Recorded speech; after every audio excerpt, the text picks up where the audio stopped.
Jangan kalah sama Panji dong, Istora. Waduh, kakak Panji itu terlalu ini. Jangan minder begitu. Terlalu ini dia, terlalu ini. Dia kayaknya susuk deh, Bang. Saya curiga Panji itu pakai susuk. Ada susuk ya? Ada susuk di mulutnya. Dia ngomong apa orang mau lo beli tiket. Padahal nggak terlalu lucu juga sih, Bang, sebenarnya. Enggak, bercanda.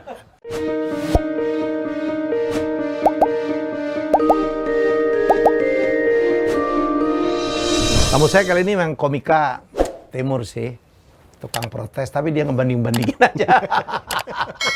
Tadi saya dalam perjalanan nonton videonya waktu di Suci 4 dan saya tertawa-tawa. Ya, Abdurrahman Arsyad. Abdurrahim Arsyad. Kalau Abdurrahman saya jadi bapaknya kakak Yeni.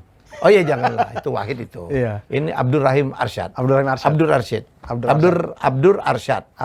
Dipanggilnya Abdur aja. Dipanggil Abdur. Dur, saya kenapa ya orang dari Indonesia Timur itu kalau kuliahnya itu di Malang sama di Jogja? Yang pertama kalau saya dari rata-rata psikis. begitu kan? Iya, betul. Yang pertama dari psikisnya orang Timur, kayaknya kami itu dari daerah panas kami mencari daerah yang dingin. Bandung dong. Ya, Bandung itu termasuk tuh. Cuman Bandung tuh kayaknya banyak lah. Kayaknya secara hidupnya mahal deh. Oh. Ketimbang Nyari dingin, nyari murah. Iya betul. Dingin dan murah. Malang, Jogja. Jogja itu walaupun panas tapi masih agak dingin-dinginnya gitu, masih dapat. Terutama ngeliat orang jadi dingin deh. Malang, Jogja. Surabaya tuh masih kesekian pilihannya tuh Surabaya. Masih Malang, Jogja. Malang, Jogja. Ketika dari dua daerah ini tidak bisa, barulah kemana-mana. Surabaya, Solo, Semarang. Ke Jakarta dikit sekali ya? Iya, karena Jakarta itu kampus yang kami dengar itu kan UI dan UIN. UIN tidak terlalu kami dengar. UNJ. UNJ juga tidak terlalu kami dengar. Kami tuh dengar UIN. Aduh, kampus apa yang 98 ini? Trisakti. Gitu-gitu yang kami dengar. Cuman itu tuh kayaknya kami susah deh masuk ke situ deh. Apa yang susah? Secara PMDK dulu, kalau kami PMDK tuh kami kirim kayaknya PMDK sudah kan ada privilege lah untuk orang dari timur. Oh, saya tidak tahu. Iya. Tapi pada waktu itu saya sudah insecure duluan lah kalau mau UI. Apa nih? Ada rasa memang orang, mohon maaf nih, orang Indonesia Timur ada keminderan, memang mengaku bahwa teman-teman dari Barat lebih kompetitif. Kayaknya ada rasa begitunya, Itu yang saya tangkap dari lawakan-lawakan Abdur di stand up comedy ya. Iya, karena ada rasa begitu. Karena waktu sekolah misalkan ketika ada lomba atau apa, sekolah dari Jawa tuh kok jago-jago ya. Kami juga heran, misalnya kayak cerdas cermat atau lomba bahkan kesenian yang kayak tari-tarian deh. Yang menurut kami sudah jago, sudah bagus, tapi begitu di lomba, begitu kena SMA 1 Surabaya misalkan, kok bagus banget ya mereka narinya ya, kok bisa segitu gitu. Jadi pembandingnya tuh kayaknya sekolah di Jawa kok jago-jago ya anak-anaknya gitu. Nah jadi ketika pilihannya UI misalkan, UI ini kan satu Indonesia gitu. Wah kalau UI sekolah yang di Jawa aja juga masukin ke situ, kayaknya kita cari yang orang Malang kalau masukin ke UI, nah kita pilih yang Malangnya aja kan, mereka udah ke UI itu, kita ambil yang kampus Malang. Karena secara orang ya, kita nggak mencoba stereotyping. Ya. Apalagi mencoba untuk rasis gitu, enggak lah. Orangnya kan pintar-pintar juga ya. Prof. Yohanes, Adrianus Moy, apalagi di Flores, saya hafal semua tuh. Ya kan Saleh Hussein, Gerson Poik, pintar-pintar lah itu. Goris Mere gitu. Atau mungkin karena dasar pendidikannya di sana ya. Kalau orang-orangnya pintar-pintar lah saya tahu. Iya, kayaknya kalau Siwa Besi ya. Kalau dirantau kan, kemudian mendapatkan pendidikan tidak di tanah timur ya, tidak di tanah timur gitu, pendidikannya di tanah Jawa, di Jakarta gitu, rata-rata jago-jago sih. Dan Abdur S2. Alhamdulillah. Kok alhamdulillah tuh kayaknya alhamdulillah. Gak yakin. Alhamdulillah. Karena saya kalau bilang S2 itu kayak, wah kayaknya bisa nih, kayaknya waduh susah sekali juga. Saya S2 tapi pendidikan matematika kan, pendidikan matematika, kemudian lah S2. Kemudian itu gelar tapi karena tidak terpakai selama saya bekerja, maksudnya logika, analogi, algoritma itu masih kepake, tapi kalau secara teknisnya banget, masalah pengajaran dan segala macam tidak terlalu terpakai lagi. Jadi kadang-kadang saya kalau menghadapi ada kawan-kawan yang tanya atau teman-teman kuliah dulu yang tanya gitu, saya buka buku lagi tuh. Buka buku lagi, bentar ya, saya buka buku lagi untuk cari jawabannya. Tapi Der, jadi nggak bisa begitu. Jadi kita pun jurusannya apapun ya. Kadang-kadang kayak saya kan jurusannya nggak bisa milih. Iya. Jurusan saya suka, bapakku nggak punya duit. Akhirnya Iya. aku cari jurusan, ya udahlah ini gratis. Aduh, sama persis lagi. Tapi itu kan bukan berarti nggak terpakai. Karena kita menjadi sarjana atau tidak itu kan merubah cara berpikir kan. Iya, iya, iya. Ya dong. Iya, pola pikir betul. Aku akuntan nggak pernah ngitung lagi sekarang, Der. Iya. Ya, tapi apa in the blood gitu di darah, aku tahu. Kalau ngitung bohongin aku tahu. Iya, iya, Tapi iya. ngejurnal enggak. Iya, iya, iya, betul, betul, betul. Abdur juga begitu kan? Iya. Matematik itu kan terpakai di bidang apapun kan? Betul, betul. Jadi ya benar kata Bang Helmi tadi. Kalau saya baca bukunya, biografinya Einstein itu dia bilang di salah satu suratnya dia bilang tujuan utama dari pendidikan tinggi itu adalah membentuk pola pikir. Pola pikir. Makanya betul sih dia. Saya kalau mungkin tidak S1 dan tidak S2 mungkin pola pikir saya tidak seperti sekarang ini atau segala macamnya. Jadi saya sangat merasakan manfaatnya. Bagaimana matematika itu mengajarkan untuk berpikir runut gitu. Ya. Ada masalah Logik. kemudian runut. Oke, yang diketahui ini maka sebelum ke tujuannya ini apa yang harus kita lalui dulu segala macam segala macam. Dan itu sangat terpakai bahkan di dalam menyusun bahan-bahan komedi. Iya. Jadi sebelum kita ke punchline sana, oke kita harus jawab dulu logikanya penonton di sini, baru kita bisa masuk ke sana gitu segala macam. Kepake banget sih, Bang. Ini kan Abdur, orang Larantuka ya? Iya, Larantuka. Larantuka, Flores. Harapan orang tua. Wah, Iya. di sekolah kan S2, end up-nya komik. Iya. Ada nggak misalnya papamu atau mama sayangi itu protes? Ada nggak di awal-awal? Awal-awal protes, Iya. Lebih ke mama. Iya. Mama tuh protes sekali karena Yang apa penonton sinetron itu? iya.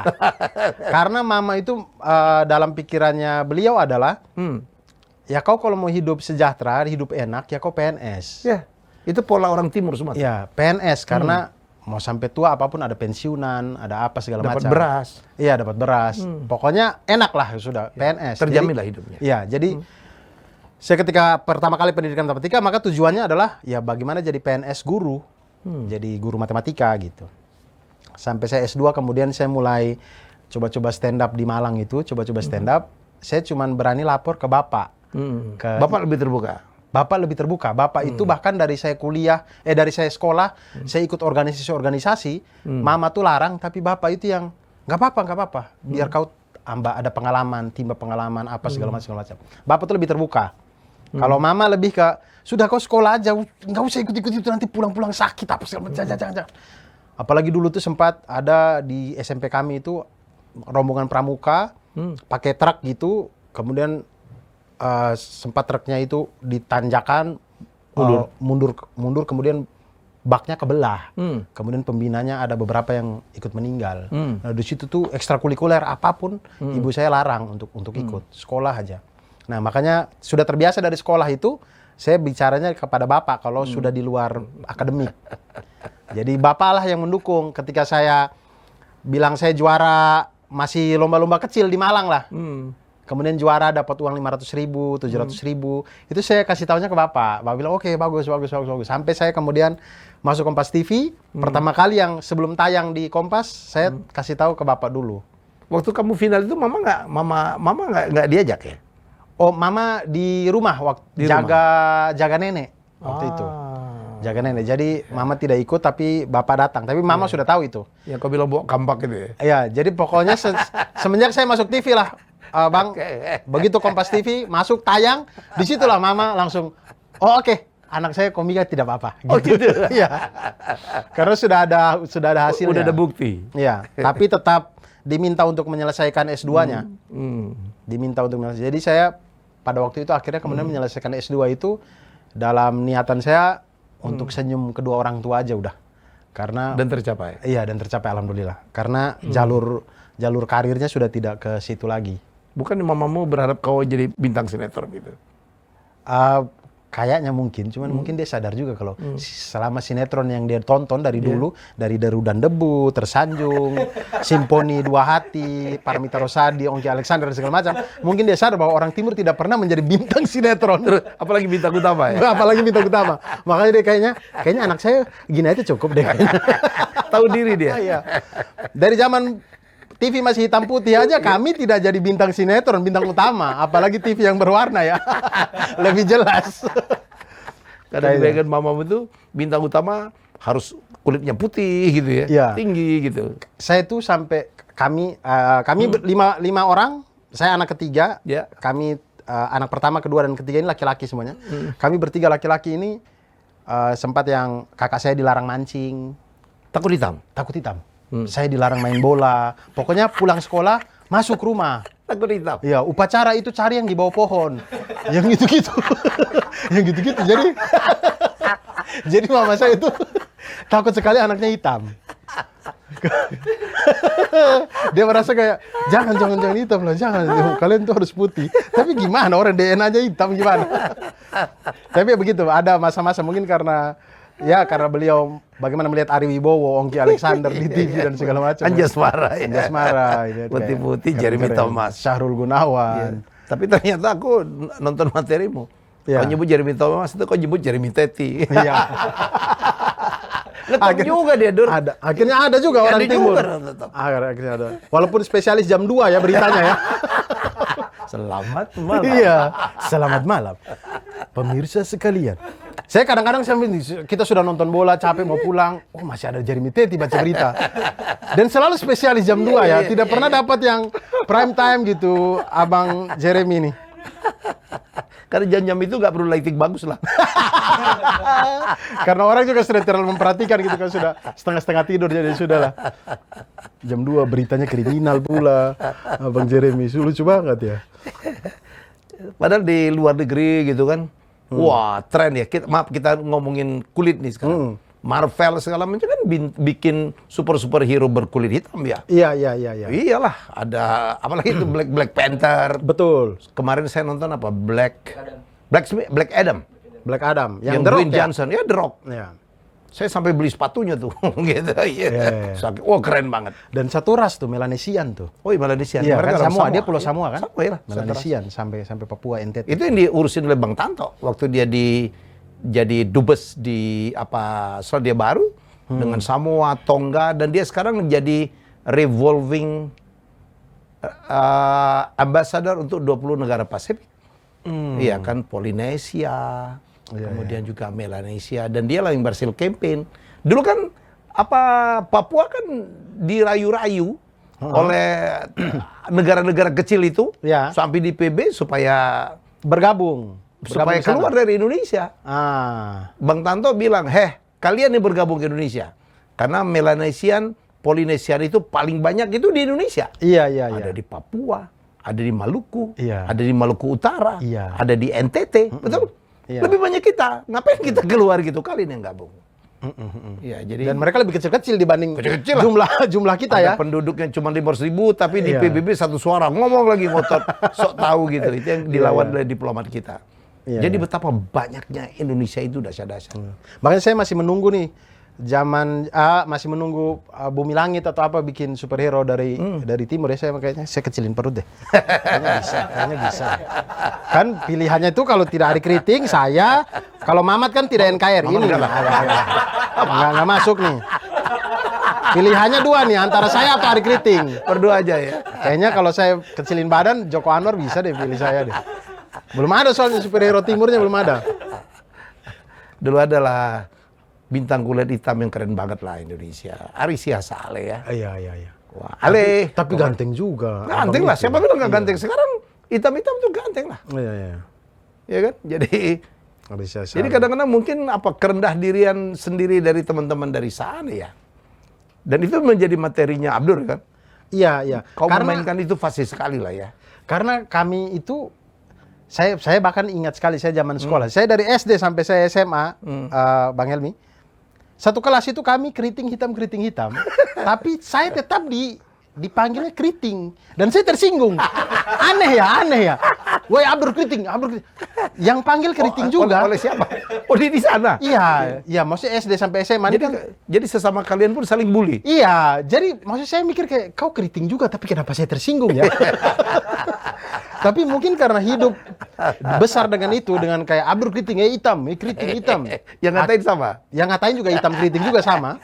Akhirnya secara tidak sadar, alam bawah sadar itu mengatakan bahwa oke, hitam dan keriting itu jelek berarti. Itulah kemudian ketika kami merantau, merasa bahwa oh, kita berbeda, kita jelek nih. Padahal kita memandangnya nggak begitu, Abdur. Iya, padahal banyak orang berjemur untuk hitam ya. Untuk hitam lah. Itu manusia yang putih kepengen hitam, yang hitam kepengen putih. Iya, betul. Jadi aku waktu jadi dirut di TVRI lucu. Saya dulu kan mengambil penyiar-penyiar dari daerah. Saya kepengen betul. Aceh saya udah dapat. Oke. Ambon saya udah dapat. Saya mau nyari Papua ini. Dapat satu orang namanya Sofi Vanumbi. Keren, keriting, hitam, kan di layar kan keren banget. Yeah. Begitu saya minta ke Jakarta, dia datang ke saya, rambutnya di rebonding di luar sana. Jangan Nona, justru kami cari yang keriting. Aku butuh kritik Bu itu. Siap kakak. Iya. Itu sama persis dengan kalau kita mencari figuran atau ekstras di film. Biasanya begitu. Terus? Kan misalkan kayak kemarin saya syuting di Pangandaran. Oh iya, terus? Kalau kita ambil ekstras dari Jakarta kurang laut. Kurang masyarakat pantainya tidak kelihatan. Jadi kami cari yang di Pangandaran. Maksudnya yang hitamnya itu sudah hitam karena matahari, karena nelayan dan segala macam.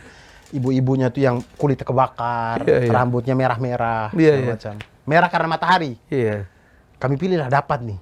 Oke, bagus nih. 2 hari lagi ya Bu ya, syuting. Oke.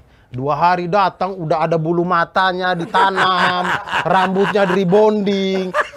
Udah, saya bilang, ya, kenapa dandan Bu? Enggak, kami nggak cari yang dandan. Kadang begitu, karena mungkin mikir kayak, oh saya mau main film nih, saya harus tampil bagus gitu. Padahal yang kita cari padahal bukan itu. Iya, itu saya bilang Ari Keriting, Mamat itu perwakilan mana sih? Mamat Fakfak. Iya, nggak dari NKRI lah, masih? Iya, masih NKRI. Masih NKRI. Dia lagi berusaha untuk ini, tapi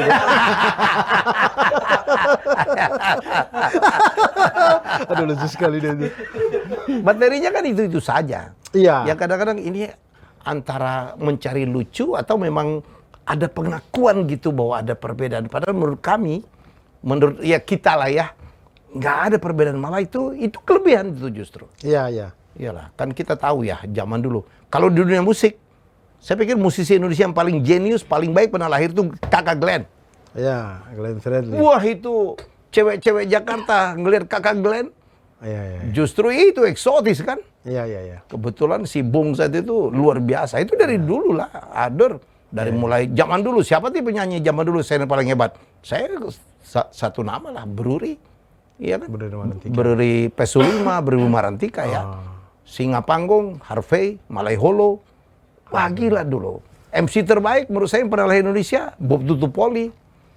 Nggak ada persoalan sebenarnya. Iya. Nggak ada persoalan. Jadi saya pikir ini aneh banget nih. Kan stand up comedy itu kan mengangkat keresahan. Iya. Iya. Atau karena melulu untuk nyari lucunya aja. Untuk kita kan lucu, ada perbedaan-perbedaan. Karena keresahan yang kami rasakan, betul. yang pribadi si komik itu rasakan.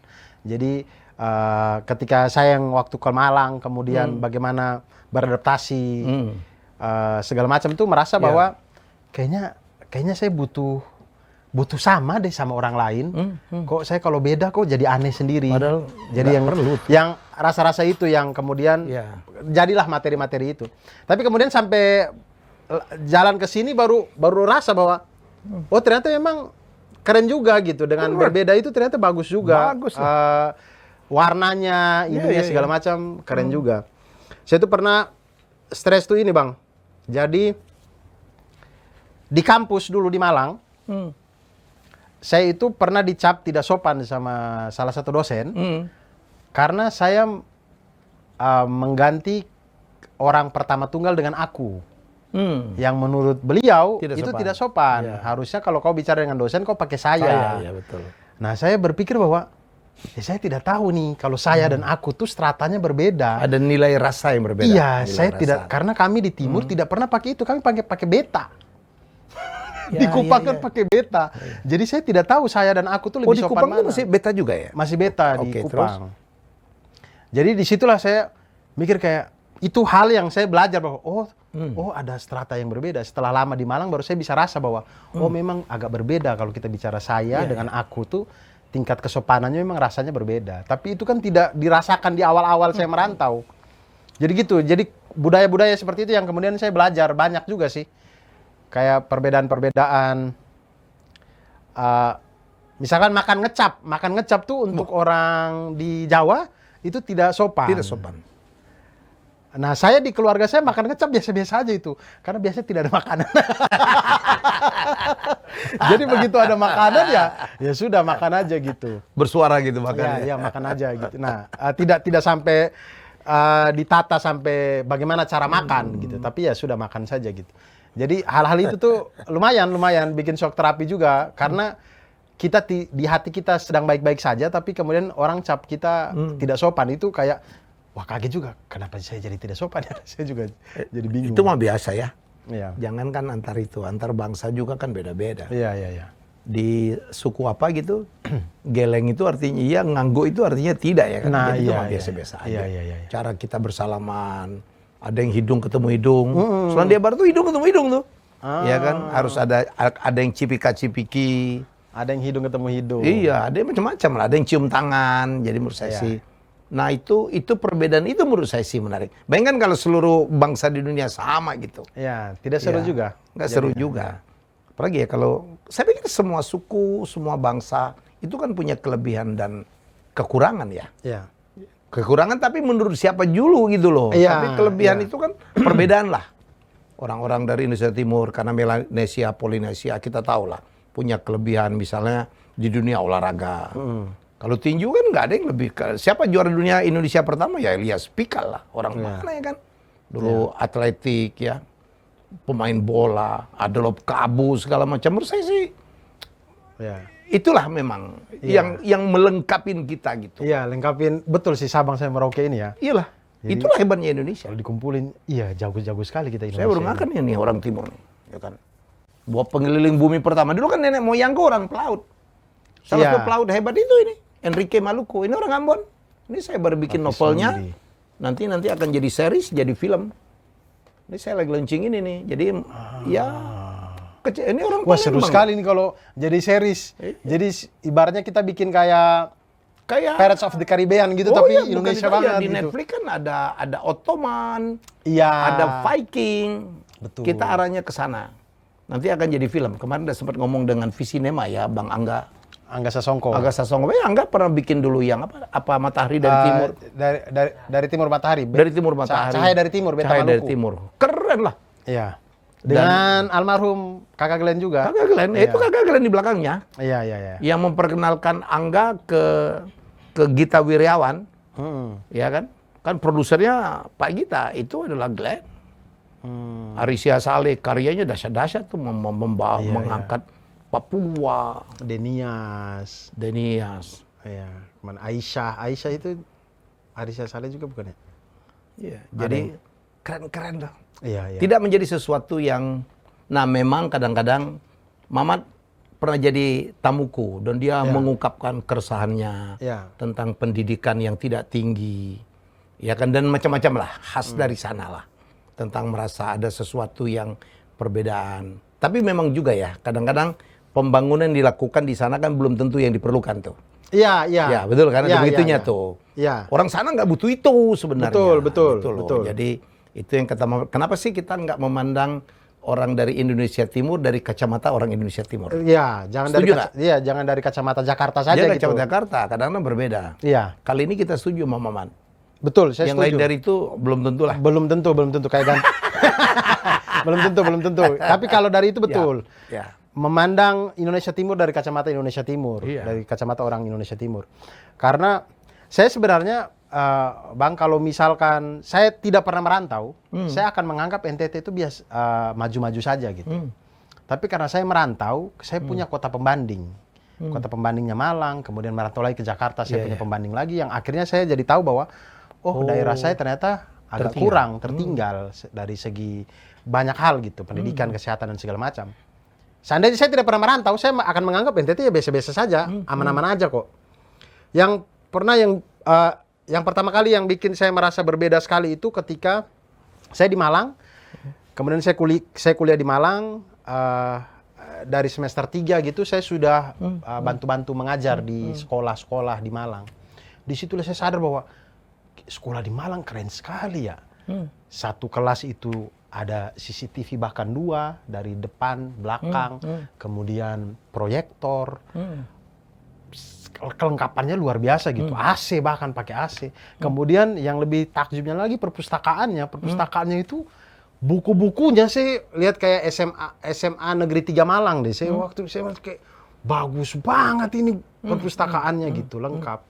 Nah, ketika saya bandingkan dengan saya SMA Negeri 1 Kupang bahkan, SMA Negeri nomor 1 di NTT ini, SMA Negeri 1 Kupang.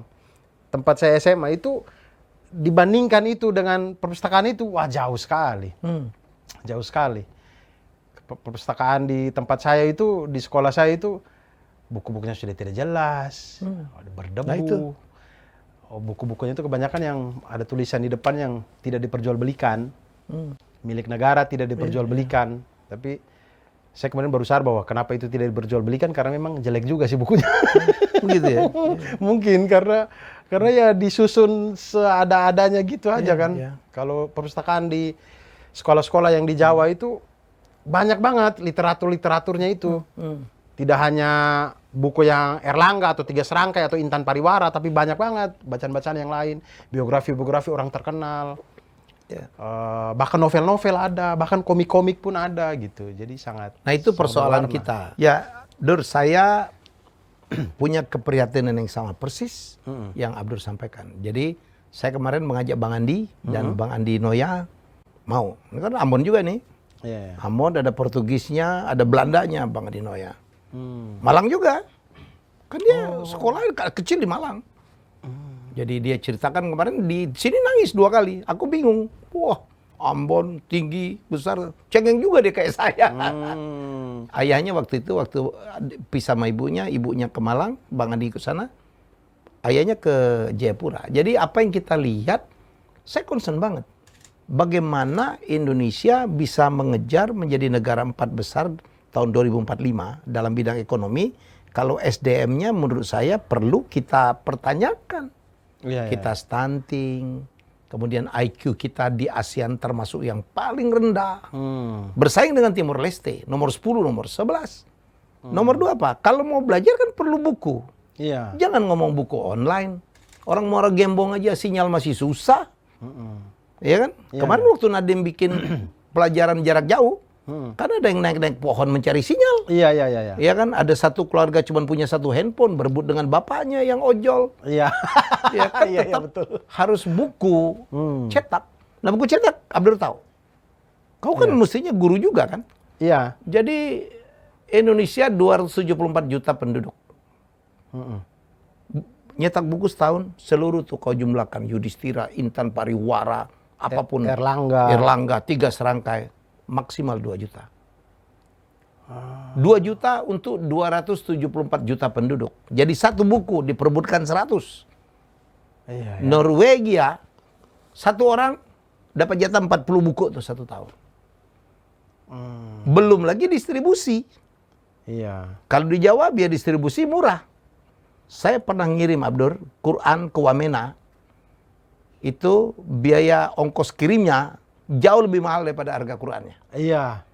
Sering sekali begitu. Kita kalau kirim barang, dia naik pesawat perintis, ganti perahu, nangis. Jadi ketersediaan buku itu menjadi persoalan. Makanya saya bikin gerakan bagi-bagi buku. Saya gedor hati orang, perusahaan, ada CSR nggak bidang pendidikan, ayo kita bantuin. Jadi inilah persoalan. Buku itu penting sekali sih Bang. Karena bagaimanapun dengan saya bahkan sendiri merasa gitu, pengalaman yang didapat belajar dari buku yang bisa kita pegang dengan bacaan online itu jauh berbeda sekali. Jauh lah, beda-beda. buku Dan tuh nggak semua bisa online, Mat. iya, iya. Dan biaya untuk download Hmm. itu jangan-jangan. Kalau kau mendownload buku segini nih, 600 halaman, biaya pulsanya itu berapa sih? Iya, iya, iya. Jangan-jangan jauh lebih mahal daripada biaya beli bukunya. nyetak. Kalau nyetak kan bukunya bisa disebar Iya. kemana-mana. Coba cerita dulu, Abdur waktu di SD di mana? Di Lamalera dulu. SD di Kupang, Di Kupang. SMP di Larantuka, SMA kembali ke Kupang. Iya, coba masalah buku. Sulit nggak? Sulit Bang. Jadi misalkan kayak SD itu,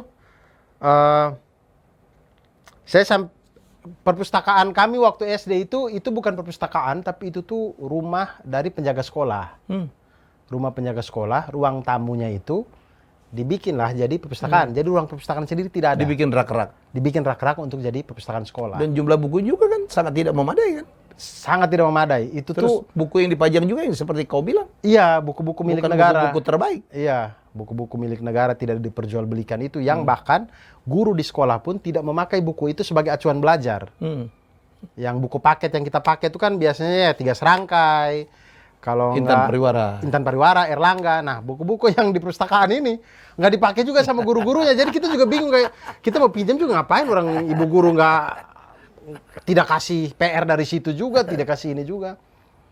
Dan itu diakui juga sama, maksudnya ketika saya menjadi guru, saya juga baru sadar bahwa memang buku-buku yang diterbitkan sama dinas tidak sebagus itu dalam menjelaskan sebuah kompetensi dasar yang harus dicapai siswa itu, tidak sebagus bagaimana Erlangga membuat, Intan Pariwara membuat, 3 serangkai membuat gitu. Jadi kayak seada-adanya doang kayaknya ini bikinnya gitu, asal-asal bikin kayaknya, nggak tahu juga sih saya, cuman tidak sebagus yang terbitannya swasta gitu.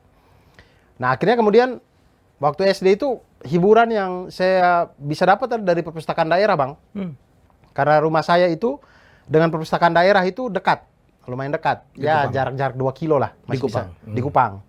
Di perpustakaan daerah itulah saya cari hiburan buku-buku ini, dan di perpustakaan daerah itu lumayan. Kalau yang perpustakaan Kupangnya itu, kota Kupangnya itu banyak sekali buku-buku yang anak-anak bisa konsumsi.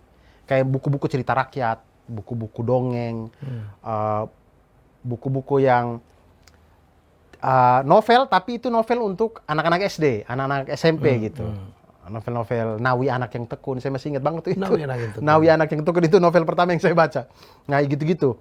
Nah itu tuh kita boleh baca di situ, tapi waktu itu belum boleh dibawa pulang karena kami anak SD belum dapat izin untuk bikin kartu anggota. Kemudian karena kami pengen sekali gitu, akhirnya kami bagaimana ya caranya ya kita ngobrolin apa gini. Nah ada temen punya kakak kerja di perpustakaan situ, kemudian coba obrolin, masih belum bisa. Kemudian akhirnya kita ngomong ke kepala sekolah, kemudian kepala sekolah saya ngomong ke perpustakaannya dan segala macam. Akhirnya kami bolehlah dipercaya untuk membuat kartu perpustakaan yang akhirnya kami boleh pinjam. Nah itu kami senang sekali tuh, akhirnya pinjam, minggu depan balikin, pinjam lagi, balikin, pinjam lagi. Sampai saya SMP pindah ke Larantuka. Itu selalu perpustakaan daerah itulah yang jadi sumber hiburan saya. Itu lumayan ketimbang perpustakaan-perpustakaannya sekolah. Jadi Abdur itu kan menjadi begini ya, wawasannya luas itu karena dari dulu memang suka baca ya, Dur. Iya, saya suka baca. Di Dur kan begitu, saya gila baca dulu. Saya bahkan kalau sekolah siang, saya bisa tuh jam 10 nonton Siapa Berani, Bang. Oh gitu ya? Iya, karena tua banget saya. Iya, maksudnya Siapa Berani itu kan pertanyaan-pertanyaannya tuh bikin kita ini, bukan pertanyaan kayak Istana Maimun ya. Yang belum dikasih pertanyaan orang udah tahu jawabannya. Istana Maimun. Saya ingat dulu ada kuis di TV swasta. Iya. Pertanyaan belum dibacakan, dia ada jawabannya, dia sudah kasih jawabannya. Itu dia punya orang dalam itu. Nah, kayaknya. Nah, yang gitu-gitu. Bahkan kayak saya tuh suka kuis-kuis kayak kata berkait, piramida. Roni Sianturi, kata berkait Niko Sian. Kalau Wan Stubi itu saya sudah SMA itu. Saya nggak kenal tuh Ibu ya. Oh, nggak kenal ya. Itu nggak mau kenal juga. Itu waktu saya nonton kayaknya di pertanyaan-pertanyaan yang 100 juta, 200 juta saya sudah tidak paham tuh. Karena sudah di atas kemampuan saya. Memang sengaja dibikin sulit lah. Iya, tapi kalau yang yang 1 juta, kuis 2 siapa juta, berani, iya. taktik boom, gitu-gitu tuh Iya. kita ngikutinnya enak sekali gitu. Taktik boom saya juga yang terlibat soal-soalnya buat. Nah gitu. Nah hal-hal itulah yang Ya sekarang yang saya alami waktu kecil. kuis yang begitu pun kan tidak ada. Tidak ada sekarang yang merangsang orang Ya. untuk biar tahu. Ya, kalau doain aja siapa berani, saya diminta lagi untuk menghidupkan dan membawakan sendiri.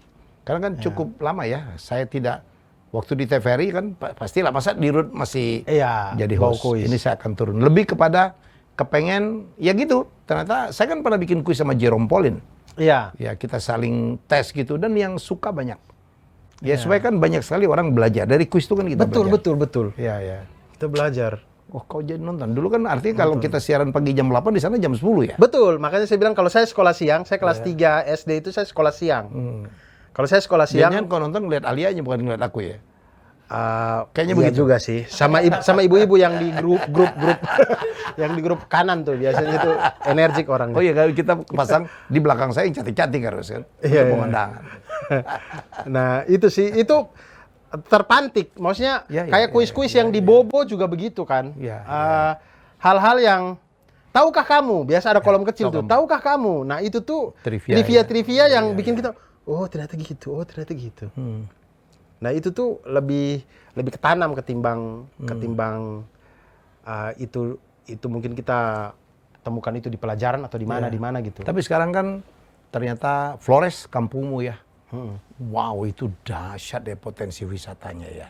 Iya sekarang. Ya saya lagi tuh, Labuan saya Bajo dan segala macam. tahu nggak apa mimpi saya, Dur? Saya kepengen ke Flores. Kemarin saya ke Ende ya, bisa ke Kelimutu, traveling gitu, nyetir gitu dari kabupaten ke kabupaten. Saya dengar bagus-bagus semua ya, Maumere, Iya. Larantuka, Bagus-bagus semua. bagus semua. Tuh. Apalagi sekarang terakhir saya ke sana itu jalannya sudah hot mix. Wow. Sudah hot mix. Jadi antar kabupatennya sudah hot mix. Jadi Ya, saya mimpi banget tuh. Jadi enak lah. Kan ada hotel termahal di dunia ya. Di Labuan Bajo. Di Flores. Ya, saya lupa Nihi apa namanya. Saya mau berakhir nanti Labuan Bajo, Tanamori. Saya udah rekam tuh, kepengen saya ajak istri saya. Iya, iya. Jadi sekali-sekali kita traveling kayak gitu. Naik mobil dari ujung ke ujung, stop-stop. Iya, jalan darat enak sekali. Shopping-shopping, ya. Enak sekali. Bajava di mana ya? Bajawa. Bajava itu di mana? Di dekat-dekat itu Manggarai. Di Labuan Bajo, Manggarai, Bajawa. Flores juga kan? Flores juga. Iya. Itu ada yang kampung yang rumah adatnya. Wairebo. Wairebo. Flores juga kan? Flores juga. Itu tanah Flores ujung ke ujung sampai Larantuka. Lamalera di mana? Flores juga. Kau pernah nyebut Lamalera? Emang pernah di situ? Saya Lamakera, Oh, itu beda Lamakera Lamalera. beda, dua desa yang berbeda. Lamalera itu di Kabupaten Lembata. Lembata Di Kabupaten Lembata, kalau Kalau Lamakera, Kabupaten Flores Timur. di Flores juga. Flores juga, cuman desa ini cuman dibatasi selat. Lamakera di sini, Saya Lamalera kepengen di sana. betul. Lamalera itu ya teman-teman adalah satu kampung atau apa dengan punya tradisi berburu paus. Iya, paus sperma. Paus sperma, sperm whale. Iya, hanya paus sperma Lamalera. Dan itu ada local wisdom yang luar biasa ya. Iya. Dan itu juga 1 tahun paling 1 kali. Iya, karena mereka ada larangan juga ya. iya. Tidak boleh berburu lebih dari, jangan seperti Jepang Iya. seluruh paus Mereka tuh dapat dibunuhin. 1-2 sudah cukup. Cukup. Dan dibagi-bagi. Dan dibagi-bagi. Satu kampung dibagi-bagi. Satu kampung dibagi-bagi. Dan itu pun harus paus sperma yang besar. Tidak boleh paus sperma yang masih kecil. Dan itu cuma pakai harpun aja ya. Iya. Mereka cuma pakai tombak aja. Bayangkan tuh, nggak ada senjata, nggak ada. Iya. Wah. Itulah Lamalera. Hebatnya Indonesia. Jadi abang kalau bisa dari ujung ke ujung sih enak sih sekarang karena jalannya udah bagus, Saya tuh kan kebiasaan dari antar kabupaten di Flores itu, kan kita kan misalnya Larantuka Maumere, kita jalan pasti masuk hutan-hutan gitu yang sudah tidak ada rumah. Kemudian nanti begitu ketemu rumah lagi, baru oh ini berarti semua masuk Maumere. Maumere indah sekali gue dengar ya. Iya, indah juga. Pokoknya setiap kotanya indah tuh. Punya kekhasan ya. Nah, karena saya punya kebiasaan bahwa antar kota ini pasti masuk hutan baru ketemu rumah dan masuk kota lagi. Itulah yang bikin saya kaget pertama kali saya nyampe Di Jawa. di Jawa. Saya pertama kali di Tanjung Perak, Surabaya, turun dari kapal, naik bis dari Surabaya. Kemudian kata kakak saya yang jemput, kita ke Malang nih sekarang. Oh iya siap. Saya naiklah di bis. Tiba-tiba udah sampai Malang. Hah? Udah sampai Malang. Nggak ada hutannya dari tadi. Dari tadi ini rumah. Sambung menyambung. Sampai Malang. Sambung menyambung. Iya, maksud saya kok nggak ada hutan? Kok nggak ada hutan? Antar kotanya kok nggak ada hutan? Maksud saya kenapa orang Jawa bikin rumah sepanjang jalan ini gitu? Dalam mindset saya antar kota tuh pasti lewat hutan. Kayak antar Sumatera masih lewat hutan nggak sih Bang? Ada hutan. Kayak Palembang ke Lampung, pasti masuk hutan baru ketemu rumah lagi kan. Nah Jawa tidak begitu. Jawa itu konsepnya sepanjang jalan rumah. Karena pulaunya kecil dibanding Sumatera, penduduknya lebih banyak lah. Iya. Itulah saya kaget. Pertama kali saya bilang, Jawa antar kota nggak ada hutan.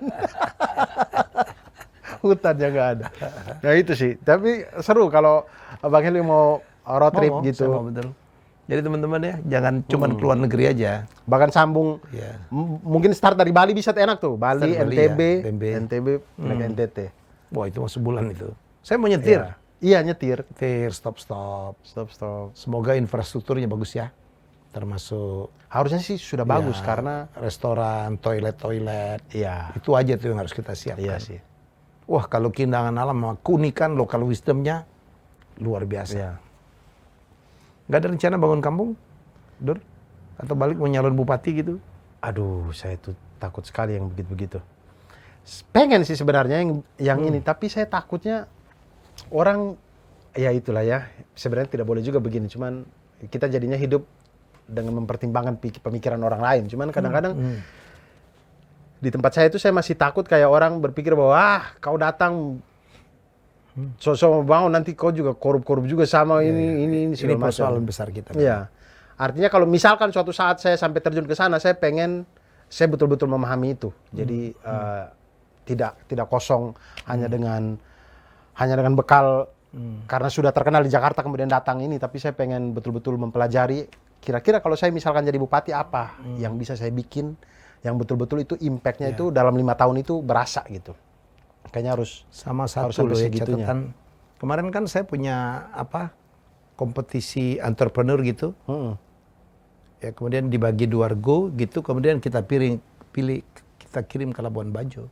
Apa yang kita dapatkan? Kaget juga, logistiknya kan tidak siap ya. Kan cabai aja kan ngambilnya dari pulau lain ya. Iya. Cabai, beras, bawang, kentang. Saya pikir itulah pemuda-pemuda di Flores, di NTT itu harus bangun tuh. Tanahnya kan kita bisa siasati dengan teknologi, dengan rumah kaca, dengan apapun. Minimal untuk kebutuhan setempat. Kan Labuan Bajo berkembang nih. Kan perlu barang-barang begitu tuh. Perlu sayur-sayuran. Sembakonya. Dari mana kalau semuanya ngimpor gitu? Value added-nya kemana dong? Yang kaya adalah tempat kita ngambil barang. Ngambil barang, betul. Ya kalau saya kira Abdur bisa ngasih tahu ya pemuda-pemuda di sana. Kan kita kekurangan petani milenial. Wah itu petani modern tuh pakai rumah kaca ya kan. Kita bisa nanam apapun. Daun kelor juga banyak di situ kan. Iya. Dan enak sekali daun kelor. Iya. Daun kelor itu saking banyaknya tidak perlu kita tanam tuh. Di mana aja ada. Padahal itu manfaatnya luar biasa. Iya. Iya betul ya, petani milenial ya. Iyalah. Saya juga berpikir begitu. Sebenarnya mereka itu kenapa nggak mau banyak petani? Karena konotasi petani nelayan itu miskin. Padahal nggak mesti begitu. Kalau kita tahu nyari produk yang bagus, yang dicari orang, organik, pakai teknologi, kaya raya dong. Iya. Saya punya teman namanya Diki Senda, orang NTT juga. Dia membuat gerakan ini, tapi dia mulai dari dia di Atambua, Desa Molo di Atambua. Nama gerakannya Lakuatku Jawas. Jadi dia tuh gitu kerjanya. Menggerakkan orang untuk bertani, untuk ini segala macam. Saya sering banget lihat. Atambua tuh di perbatasan dengan Timor Leste. Dengan Timor Leste kan? Ya. Itu Pulau Timor. Pulau Timor. Nah itulah yang dia bikin, menggerakkan orang-orang untuk bertani. Begitu saya Dan itu yang bisa mengangkat kemiskinan. Iya. Dan kan Indonesia Timur tuh kan konotasinya tidak maju, banyak yang miskin. Sebenarnya kita dengan gerakan-gerakan seperti ini kan kita bisa lakukan. Melalui peningkatan pendidikan, gerakan entrepreneurship, lebih dini gitu. Iya, iya betul. Jangan betul. semua jadi PNS. Iya. Dan jangan, iya betul tadi kata Bang Helmi, maksudnya jangan semua kita mengharapkan dari daerah lain ya. Iya. Harusnya sih Swasembada sebenarnya lah. bisa ya NTT itu, Swasembada. harusnya bisa banget harusnya. Karena tidak semua daerah itu gersang, tidak juga. Iyalah, Banyak banget di NTT itu yang daerah-daerah yang suburnya minta ampun juga gitu. Yang dia bisa menjadi lumbung makanan untuk satu provinsi ini juga bisa mungkin. Dan pariwisata menjadi atraksi utama. Iya. Eksotis NTT. Iya. Flores itu eksotis. Iya.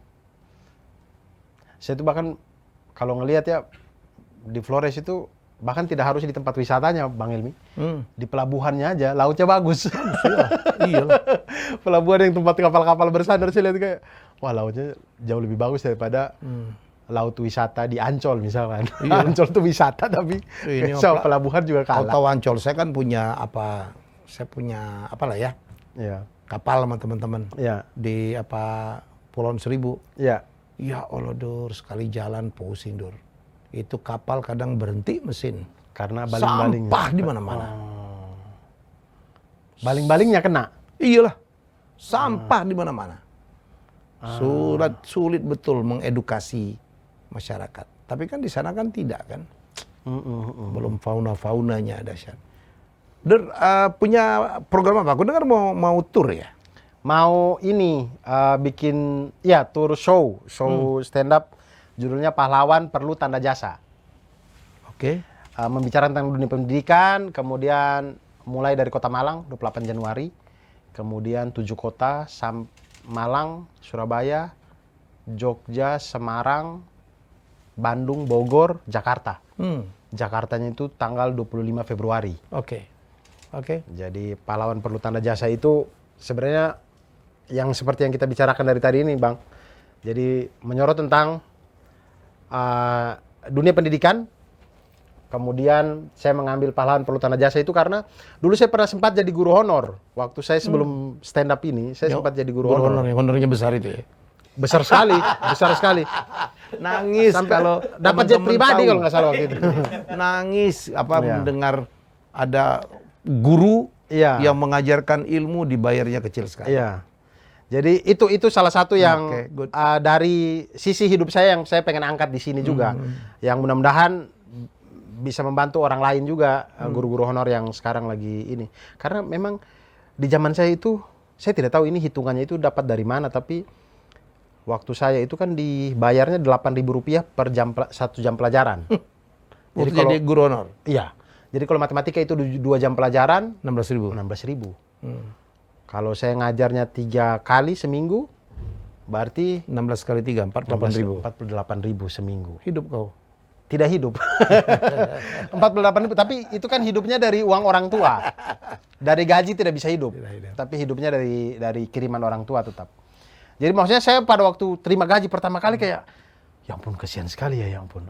Saya karena ibu saya itu guru, ya saya menangis waktu dapat gaji itu pertama kali karena saya merasa bahwa jangan-jangan yang orang tua saya terima di awal-awal mereka menikah, waktu saya masih kecil dan segala macam, mungkin uang yang segini juga. Tapi kenapa mereka kok nggak pernah cerita ya? Kenapa ibu saya itu pengen banget saya jadi guru, tapi beliau tidak pernah cerita soal gaji bakal segini ini gitu. Kan selama ini saya taunya saya minta uang aja kan. Saya tidak pernah tahu mereka itu dapat duit dari mana. Jadi dikasih mana-mana.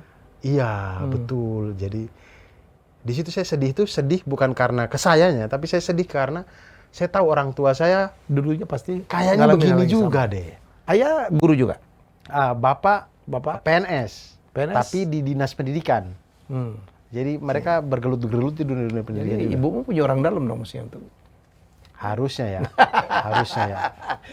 Ya, tapi bapak juga tidak terlalu kuasa jadi ya, begitulah.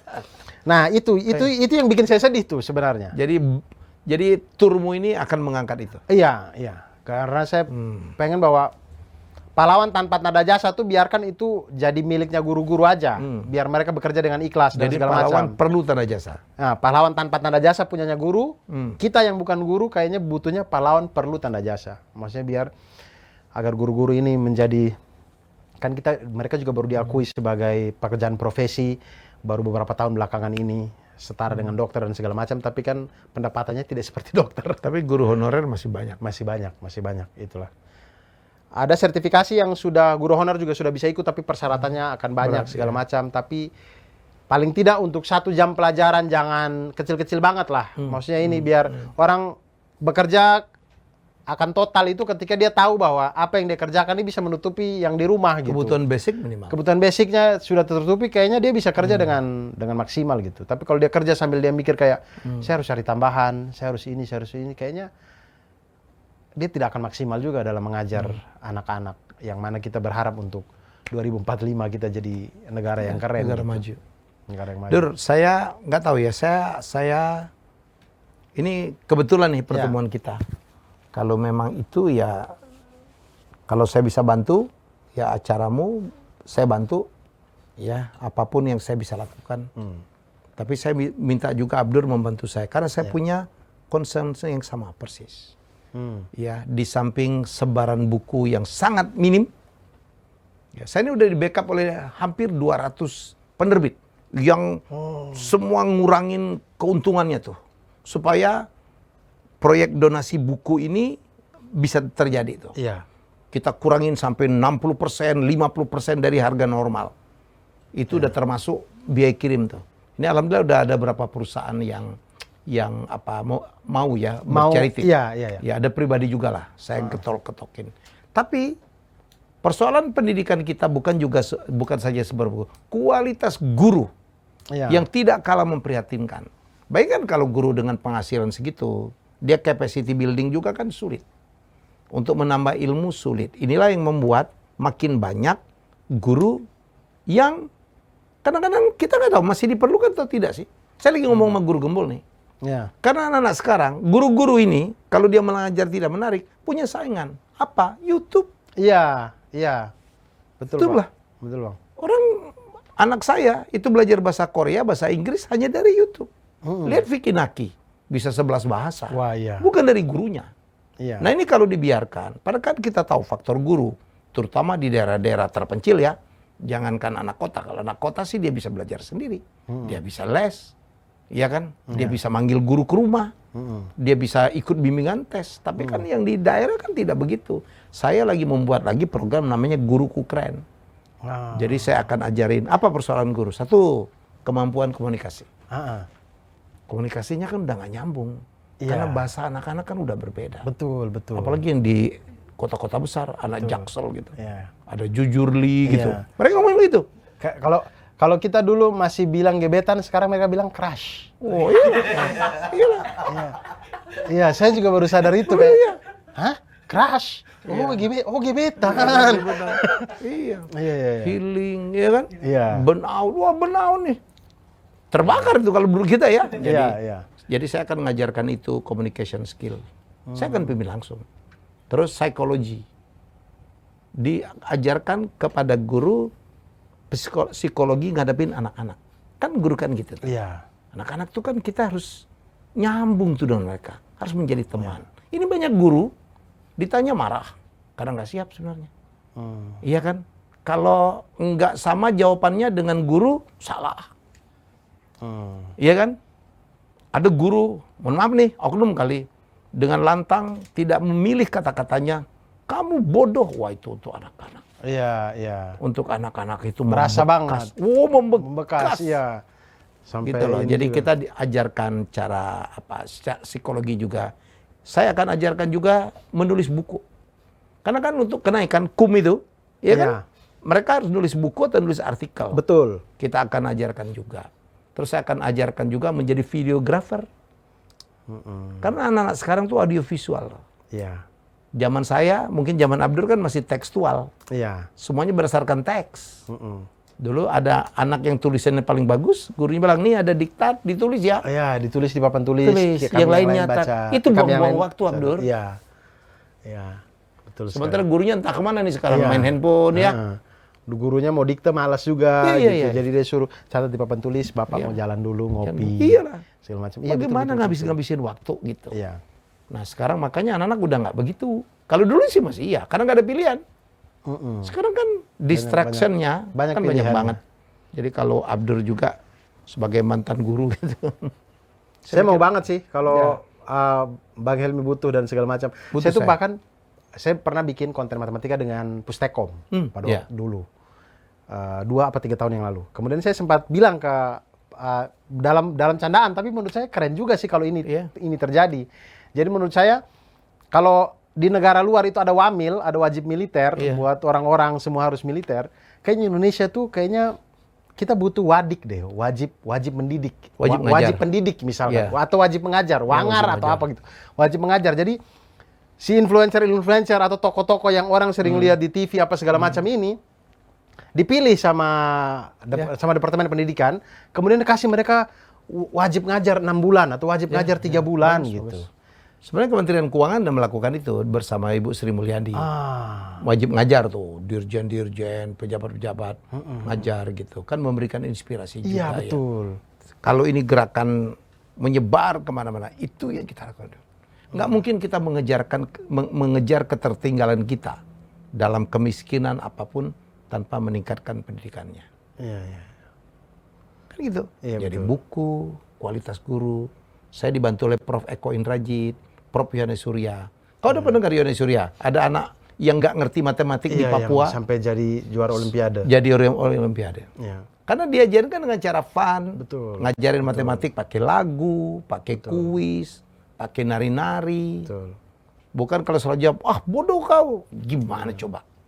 Kan kita bisa, saya berpikir di kepala saya kayak bikin kurikulumnya untuk wajib mengajar itu dan segala macam. Misalkan kayak masalah videografer atau apa gitu. Videografi. Kemudian ada kurikulumnya jelas gitu sebelum si influencer ini ngajar, mereka pelatihan dulu seminggu gitu set. Kemudian mengajarlah tiba-tiba dia di Corbuzier masuk mengajar. Atta Halilintar masuk mengajar tentang kalau semua teman-teman kita, saya pikir semuanya mau lah. Iya, dibikin wangar betul wajib mengajar. Jadi kalau nggak tepat tuh masuk penjara. jadi semuanya mau. Iyalah, artinya maksudnya daripada si anak-anak ini tumbuh dan merasa bahwa kayak saya misalkan dia idolanya Atta Halilintar gitu, tapi kemudian gimana ya saya bisa ini ya Atta Halilintar kita datangin untuk mengajar. Nggak harus datangin aja, ini zaman online. Suruh mereka aja bikin video. Betul. Nah guru-guru pun gitu. Iya. Jadi dia boleh guru di Wamena, guru di Lamakera. Tapi kalau dia bikin video dia bagus, yang nonton seluruh dunia. Betul. Masuk di YouTube dapat AdSense. Oh iya. Saya sering lagi nonton dosen-dosen matematika yang ngajar di entah Edinburgh lah, entah apa gitu. Pas lagi mata kuliah yang saya susah nih, apa ya? Saya coba cari di YouTube, ada dosen-dosen, entah dosen dari berantah dari mana dia lagi jelasin. Mau belajar apapun ada. Iya, betul. Dari yang iya sampai yang enggak tuh. Iya. Semua ada, tinggal kita milih. Iya. Jadi show-nya tahun berapa? Tanggal berapa? Mulai 28 Januari 2023 sampai 25 Februari 2023. Kalau minimal saya nonton nih. Insya Allah. Wah, saya senang banget. 25 Februari. Di tempatnya masih kami tahap perizinan, tapi insya Allah. Jangan kalau sama Panji dong, Istora. Waduh, kakak Panji itu terlalu ini. Jangan minder begitu. Terlalu ini. Dia kayaknya susuk deh, Bang. Saya curiga Panji itu pakai susuk. Ada susuk ya? Ada susuk di mulutnya. Maka dia nggak pernah makan pisang. Kalau makan pisang susuknya luntur ke saya. Nah itulah makanya dia pakai susuk. Dia ngomong apa orang mau lo beli tiket. Padahal nggak terlalu lucu juga sih Bang sebenarnya. Enggak, bercanda. Itu anak jago banget, jenius. Jago. Jenius, nekat. Ya. Dan show sudah 11 tahun lah ya. Iya. 11 tahun ini dia berstand up, bikin show. Iya. Komodo Imeno yang kemarin di Istora tuh show dia ke berapa? 13, 14. Iya. Sold out. Sudah sangat banyak. Dijual dengan harga mahal. Iya, dengan gila. Maunya tangga yang dia sudah bikin sudah banyak sekali. Jadi luar biasa emang orang itu. Harus begitulah, Dur. Saya kan kemarin alhamdulillah terpilih jadi 7 kali 7-nya dia, 7 interviewer. Melanie Ricardo, Gofar Hilman, siapa lagi tuh?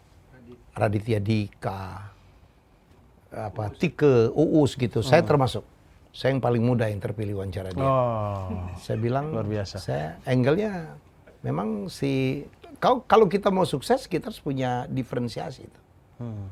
Dan apa Panji sadar betul. Orang pilih Ahok semua, selebriti, dia pilih Anies gitu. Dengan segala macam alasannya itu. Berarti itu semua demi karirnya dia. Oh iya, iya. Itu motifnya. Pertaruhkan suara orang Jakarta demi karirnya dia. Benar. Orang di Jakarta, dia ke New York. Iya. Dia belum dapat duit itu. Iya. Oh, luar biasa. Lucunya kita belum tentu orang Amerika ketawa loh. Begitu juga sebaliknya. Iya. Tantangan untuk dia. Dia bayar untuk tampil tuh. Saya mungkin akan ketemu Panji di New York. Itu anak luar biasa. Apalagi dia pernah bikin konten tuh, sedikit lebih beda, lebih baik daripada sedikit lebih baik. Iya.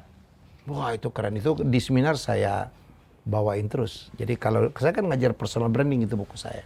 Kita harus punya perbedaan. Abdur punya perbedaan. Ya. Itulah kemudian kata harus dikelola. Yang kalimatnya dia yang sedikit lebih beda, lebih baik daripada sedikit lebih baik itu, Bang Helmy juga pakai akhirnya di personal branding yang mengajar personal branding. Wow. Ya. Padahal itu bukan kata-kata Panji, itu kata-katanya Seth Godin yang dipakai oleh Panji. Tapi itu Panji banget, dan dikasih contoh. Iya. Iya kan? Kenapa? Itu kata-kata Seth Godin. Seth Godin. Dia nggak ngomong itu. Orang-orang pikir itu kata-kata, memang plagiat. Dia ngomong tapi orang nggak perhatikan. Iya. Mentang-mentang kami yang lain nggak tahu Seth Godin, jadi dia bikin kayak dia keren gitu. Saya sudah curiga sih orang ini sudah omong kosong lama sebenarnya. Saya curiga. Terbongkar akhirnya di sini. Dia ngomong itu pun saya tanya. Seth Godin, itu dia ngomong tapi nggak diperhatikan orang. Itulah hebat dia seorang Panji Pragiwaksono. Iya, jago memang Bang Panji itu. Wah, kita harus belajar. Bahkan dia itu di saat-saat yang kayak kita lagi butuh semangat gitu. Ngobrol dengan dia tuh bisa menumbuhkan semangat untuk berkarya gitu. Luar biasa. Orang itu. Makanya saya sampai pulang tuh kadang-kadang kayak, orang ini susuk apa ya? Kok bisa ya dia ngobrol tuh kita jadi semangat gitu. Kayak lucu jadi judul. Jangan-jangan Panji pakai susuk dari dulu. Iya. Panji susuk tanda tanya. Bang Panji. Laris ya kan. Padahal nggak lucu-lucu amat. Iya. Bisa begitu orang itu, luar biasa. Oke, mungkin ada yang ingin disampaikan terakhir. Dur, tidak ada sih Bang. Tapi saya terima kasih banyak sudah diundang ke sini. Saya dong senang. Saya senang banget. Saya maksudnya dulu kan lihat Bang Helmy di TV doang. Akhirnya hari ini saya bisa bertemu langsung. Berjumpa dengan Raja Kuis Indonesia, luar biasa. Saya berasa kayak masuk kuis di sini. Saya senang banget. Ini ibu saya kalau nonton bangga sih beliau. Beliau bangga sih. Saya kalau diundang ke Deddy Corbuzier kayaknya dia tidak terlalu bangga. Maksudnya karena dia tidak terlalu tahu juga Deddy Corbuzier kan. Tapi kalau Helmy Yahya kan dari dulu. Deddy Corbuzier itu ada susuknya juga tuh jangan. Ada sih itu sih. Iya, kayaknya di kulit kepalanya itu. Makanya dia botak. Aduh Bang Deddy. Oke Dur, ini ada buku dari saya. Wah, terima kasih banyak Bang. Enrique dan ini Jar, nanti diganti aja ya. Clavis ini Mundi. agak gini. Tapi ini ilmu apa buku personal branding. Saya suka banget dikasih buku. Nulis buku lah. Luar biasa, terima kasih banyak Bang. Ya, kita doakan ya sukses dengan karirnya. Terus siap, amin. Teruslah menggali ya. Amin. Teruslah bermanfaat untuk masyarakat, apalagi Indonesia Timur. Siap Bang. Nggak ada tuh perbedaan Barat sama Timur. Timur tuh eksotis. Perbedaannya harusnya jadi sesuatu, Indonesia lebih keren. Iya. Perbedaan itu justru harus dikelola menjadi branding. Iya. Sedikit lebih beda. Jangan kayak Sophia, begitu saya panggil rambut ribon ini di ribonding jadi lurus. Kalau kau lurus kau akan bertarung dengan orang-orang lurus lainnya. Iya. Harusnya jadi ini aja ya. Iya. Mikirnya. Kita jumpa lagi dengan apa tamu saya selanjutnya. Terima kasih Abdur. Terima kasih. Sama-sama Bang. Sama-sama. Terima kasih sudah menonton Helmy Bicara. Jangan lupa untuk like, komen, share, dan subscribe. Bagi yang ingin daftar seminar Communication Lesson for Business Person batch ke-6, ya silakan hubungi 0856 9132 8307. Sekali lagi 0856 9132 8307. Tempat terbatas.